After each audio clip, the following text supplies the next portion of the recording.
Most people dream of financial freedom, quitting their job, traveling when they want, waking up without money stress. But the truth is, financial independence isn't a single leap, it's a climb. And there are 7 distinct levels to that journey. And if you don't know what level you're on right now, then you could stay stuck a lot longer than you need to. I'm Terrell Higgins, your personal finance guide, and in today's video, I'm going to be breaking down the 7 levels of wealth by Grant Sabatier. And we're going to be going through exactly what you need to do at each level to level up. And as we go through it today, take an honest assessment of where you are in that journey. Let's get into it. Level 1 is dependence, and this is where most people start out. They're dependent on someone else, maybe their parents, a partner, or even a credit card. Maybe you're still in college, you're just starting your career, or you're picking up the pieces after a big life change. The key at this level is not making money, it's understanding your money. You need clarity. You need to understand your income, your expenses, any debts that you might have, and any assets that you might have, even if it's only $100 in a checking account. Building the right habits here is what's going to set the foundation for the rest of your financial journey. Budgeting, self-education, and building a marketable set of skills. Level 2 is self-sufficiency. Now you are standing on your own 2 feet, and you don't have to rely on anyone else to pay your bills. But here's the trap. 78% of Americans are living paycheck to paycheck, and they are stuck at this level. You might be wondering why. Inflation is outpacing their income, or they have lifestyle creep. So they get a raise at work and they get a nicer car or a nicer place, or they haven't built up the discipline from level 1. So money keeps slipping through the cracks each month. So if your budget is leaving you with $0 at the end of the month, it's time to get uncomfortable. Get a roommate, house hack, do some freelance work, upskill, or even relocate. My first job out of the military was in Omaha, Nebraska. It was not glamorous, but the cost of living was low, and I was able to put money away every single month. That set the foundation for my first $1 million. Level 3 is breathing room. And this is where your finances finally stop feeling like a chokehold. You pay your bills each month and you have a little bit of money left over. So you can finally start building that emergency fund. And most importantly, you can start investing. And the faster you can get to this level, the easier the rest of your journey is going to become.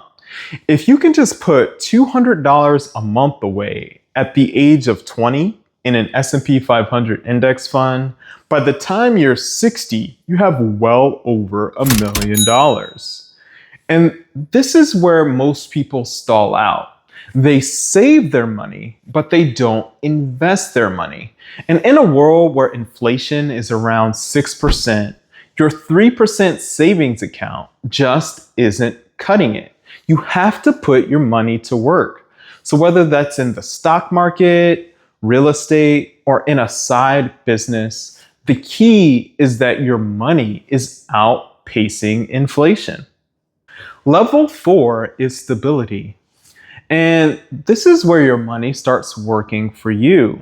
You have a fully funded emergency fund, you're paying down high interest rate debt, and a surprise $1,000 expense doesn't wreck your finances. You might be able to take a vacation or 2 a year and things feel good. But this is where lifestyle creep comes back with a vengeance. You feel like you deserve to spend more money. But you can't forget about the habits that got you here. The discipline, the consistency, the smart decisions. You have to stay aggressive with your savings and investing to level up from here. Because stability is not the finish line, it's a launch pad to the rest of your financial journey. Level 5 is flexibility. And this is where your finances start to bend all the rules. You have a sizable emergency fund saved up, which is 12 to 24 months, and your investments start to become front and center. And the best part, if you have a toxic boss or your job no longer fits you, you can just walk away. You don't have to tolerate any nonsense. Your money is giving you choices. And a lot of people think that you need a 6-figure salary to get to this level. But studies show that even people making over $100,000 per year, 50% of them are still living paycheck to paycheck. So it's not about what you make, it's about what you keep. And if you want to level up from here, you have to start investing more intentionally. You should take a few strategic risks in your investment, but limit your downside. So maybe this is that individual stock investment or a business that you wanted to start. Take a 10% allocation of your capital and invest it. Not 100%, 10%. And that strategic investment might supercharge you to that next level. Level 6 is financial independence. And this is the level that everyone talks about. The income from your investments is large enough that you can live off of it. You don't have to work anymore. And the rule of thumb is that you need 25 times your annual expenses. This is based on the 4% rule, which states that you can safely withdraw 4% of your portfolio balance each year and never run out of money. But the truth is, money is only half the story. What will your days look like when you don't have to work anymore? Who will you spend your time with when your friends and family are still clocking in for work? Hitting financial independence without a solid plan in place can leave you feeling empty, like a ship without a rudder. You need a vision and a purpose. Level 7 is abundance. And few people get here, but when you do, it's very powerful. Your investments are generating so much income that you can't even spend it. The only resource that you can't buy is more time. So you have to be very intentional about what you're spending your time on. What matters to you? What impact are you trying to make? What is the legacy that you're trying to leave behind? And if you are on your way to this level, or if you've hit this level, you really start thinking strategically about protecting all this wealth that you've generated.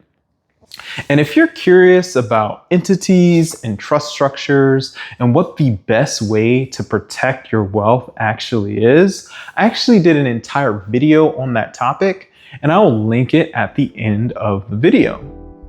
So what wealth level are you on today? And if today's video gave you some clarity about where you are in your wealth journey, leave a like on the video and subscribe to the channel, because I give no nonsense, practical advice like this every single week. And my challenge to you this week will be to pick one thing that you can work on to level up your finances. Keep getting 1% better every day, and I'll catch you in the next video.